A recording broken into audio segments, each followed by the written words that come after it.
Marilah kita bersama-sama senantiasa untuk mensyukuri atas nikmat Allah Subhanahu wa taala yang tiada henti telah Allah berikan kepada kita semua.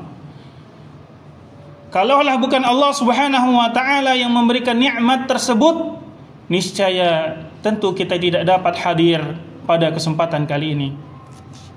Dialah Allah Subhanahu wa taala yang telah memberikan hidayah kepada hambanya yang Dia kehendaki. Dialah Allah Subhanahu wa taala yang telah memberikan nikmatul Islam wal iman kepada hamba-hambanya yang Ia kasihi dan Ia sayangi. Dialah Allah Subhanahu wa taala yang telah mengutus seorang hamba yang mulia, Nabi kita Nabi Muhammad sallallahu alaihi wasallam. Oleh itu sebabnya marilah kita senantiasa pula bersalawat kepada baginda Rasulullah sallallahu alaihi wasallam, yang mudah-mudahan di dalam kehidupan kita, di dalam setiap detik dan jam yang kita lewati, senantiasa kita mencintai Rasulullah sallallahu alaihi wasallam. Dengan apa? Yaitu dengan senantiasa mengikuti sunnah-sunnah beliau, mengikuti bagaimana cara beliau kehidupan sehari-hari, bagaimana beliau minum, bagaimana beliau makan, bagaimana beliau duduk, bagaimana beliau berjalan, bagaimana beliau berinteraksi kepada muslim dan kepada ghairul muslimin. Jamaah Jumat yang dirahmati Allah, dan tak pula khatib lupa untuk berwasiat, menasihatkan kepada diri khatib dan tentu kepada hadirin. Marilah kita mengingatkan diri kita untuk senantiasa menggantungkan hati kita ini kepada Allah Subhanahu wa taala. Senantiasa bertakwa kepada Allah Subhanahu wa taala, yang mudah-mudahan dengan takwa itulah akan membuka jalan pikiran kita, akan membuka rezeki dan keberkahan dalam kehidupan kita. Dengan ketakwaan itulah kita akan menghadap kepada Allah Subhanahu wa taala, dan mudah-mudahan kita dapat masuk surganya Allah Subhanahu wa taala. Amin ya rabbal alamin. Hadirin jemaah Jumat yang dirahmati Allah, izinkan khatib pada kesempatan kali ini menyampaikan suatu tema, yaitu janganlah berputus asa. Jemaah Jumat yang dirahmati Allah Subhanahu wa taala, di dalam Al-Qur'anul Karim, di dalam surat Yusuf, ada suatu kisah di mana Allah Subhanahu wa taala menceritakan kepada kita dalam suatu keluarga itu memiliki masalah yang amat besar karena kehilangan dua orang yang paling dicintai oleh ayah mereka. Siapa ayah tersebut? Dialah Nabi Ya'qub alaihissalam. Dan siapa kedua orang yang hilang tersebut? Yaitu Nabi Yusuf alaihissalam dan juga saudaranya Bunyamin. Begitu lama hilang, tak ada kabar yang sampai, tak ada informasi yang datang kepada mereka di mana kedua orang tersebut. Apakah masih hidup ataukah telah meninggal dunia? Apakah sedang dalam sekarat ataukah dalam kesenang-senangan? Tak ada kabar demikian. Oleh itu sebabnya di dalam begitu sulitnya masa yang dihadapi oleh Nabi Ya'qub alaihissalam, ditambah anak-anaknya yang begitu bencinya, anak-anaknya begitu tidak suka terhadap Nabi Yusuf alaihissalam. Tetapi apa yang dikatakan oleh Nabi Ya'qub alaihissalam kepada anak-anaknya? Ya bunayya zhabu fatahassasu min Yusuf wa akhihi. Yang artinya, duhai anak-anakku, pergilah kalian, carilah saudara kalian Nabi Yusuf alaihissalam dan saudaranya adalah Bunyamin. Wala tayasu, dan janganlah kalian berputus asa. Innahu la ya'asu min rauhillah illal qaumul kafir. Sesungguhnya tidak ada orang-orang yang berputus asa kepada Allah Subhanahu wa taala melainkan orang-orang yang kafir kepada Allah Subhanahu wa taala. Maka apa yang dapat kita lakukan, apalagi di tengah bangsa kita, negara kita menghadapi begitu banyak masalah?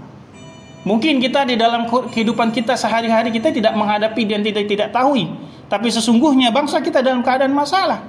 Bagaimana pandemi ini, bagaimana kesulitan ekonomi, bagaimana banyaknya hutang, bagaimana nanti anak-anak kita, cucu-cucu kita, keturunan-keturunan kita menghadapi masa depannya yang kalau dihadapi dengan hutang yang begitu banyaknya. Begitu juga krisis akhlak, krisis kepemimpinan, bukan hanya krisis moneter atau krisis ekonomi, tetapi krisis di berbagai macam. Yang paling mengerikan adalah krisis akhlak dan moral. Yang tadinya seorang ayah melindungi anaknya, tapi justru sebaliknya, ayahnya yang menodai anaknya.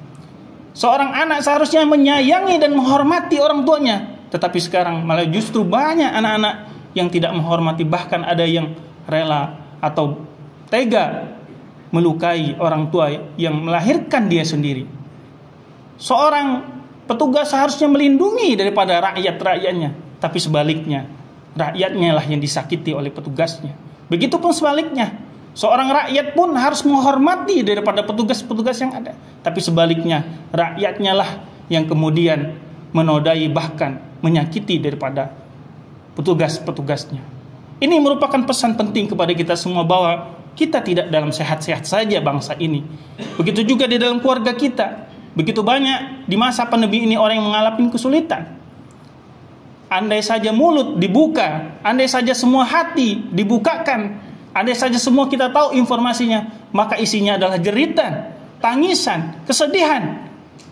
Lalu apa yang dapat kita lakukan dengan hal tersebut? Apakah kita kemudian menyerah dengan keadaan kita sekarang ini? Sebagai seorang umat Islam, kita begitu sedih saudara-saudara kita ditindas di berbagai macam belahan dunia. Kita sedih saudara-saudara kita tidak bisa mengambil haknya, tidak bisa melaksanakan sholat 5 waktu, tidak bisa melaksanakan haji, tidak bisa melaksanakan puasa, ya, terkurung di dalam penjara dan lain-lainnya. Maka sebagai umat Islam, sebagai orang-orang yang mengimani kepada Allah Subhanahu wa taala dan Rasulnya, di dalam Quran dan Sunnah telah memberikan anjuran dan telah memberikan tuntunan kepada kita semua. Yang pertama adalah bagaimana kita senantiasa memperekatkan hati kita dengan ketakwaan kepada Allah Subhanahu wa taala.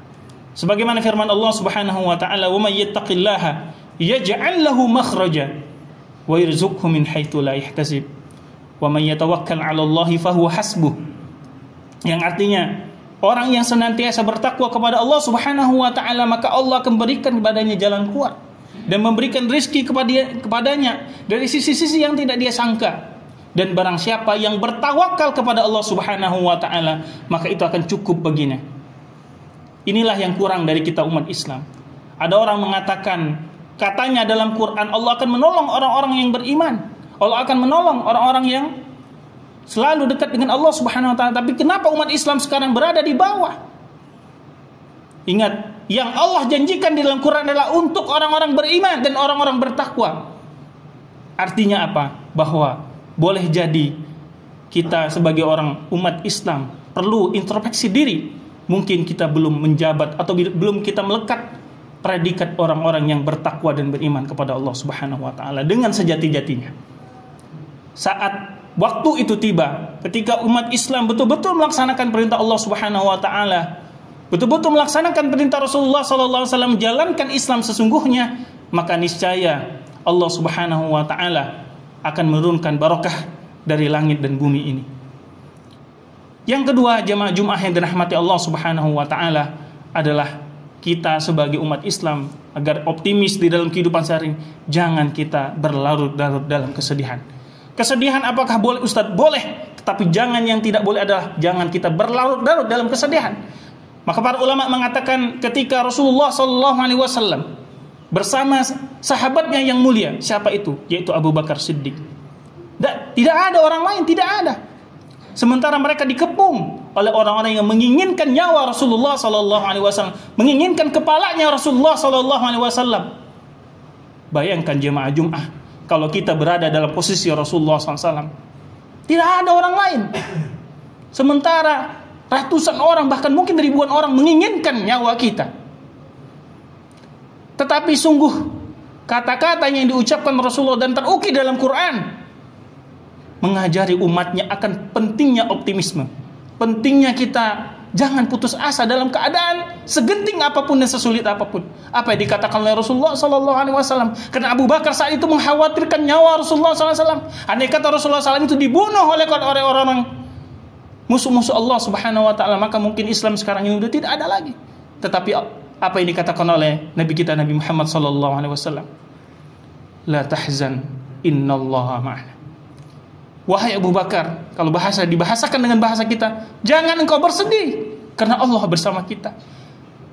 Jamaah Jumat yang dirahmati Allah, inilah yang harus kita katakan kepada keluarga kita, kepada anak-anak kita, kepada bangsa kita. La tahzan, janganlah engkau bersedih wahai anakku, karena Allah bersama kita. Kapan Allah bersama kita? Ketika kita melaksanakan perintah Allah dan Rasulnya. Inilah poin penting bagi kita semua, jamaah Jumat yang dirahmati Allah. Adapun yang ketiga adalah mari kita senantiasa untuk menghindari dari rendah diri, minder dalam bahasa kita. Disebutkan Allah Subhanahu wa taala dalam Al-Qur'an, "Wala tahinu wala tahzanu wa antumul a'laun in kuntum mu'minin." Yang artinya, wahai umat Islam, wahai orang beriman, janganlah kalian merasa rendah diri dan jangan kalian bersedih, sedangkan kalian adalah orang yang paling tinggi jikalau kalian beriman. Jamaah Jumat, tahukah jamaah kapan ayat ini turun? Ayat ini turun ketika para kaum muslimin, umat Islam dan Rasulullah kalah di perang Uhud. Banyak orang-orang yang meninggal dunia. Bahkan sahabat yang mulia, pamannya Rasulullah yang tersayang, Hamzah bin Abdul Muthalib, meninggal dunia. Kesedihan di atas kesedihan, tetapi Allah Subhanahu wa taala mengatakan kepada umat Islam, "Wala tahinu." Jangan terendahkan diri kita setelah Allah muliakan dengan keimanan keislaman di hadapan orang-orang yang tidak beriman. Jangan rendahkan jamaah Jumat. Kita punya izzatul Islam. Jangan jual harga diri kita hanya untuk meraih keuntungan duniawi. Jangan jual negara kita hanya untuk keuntungan sekelompok orang.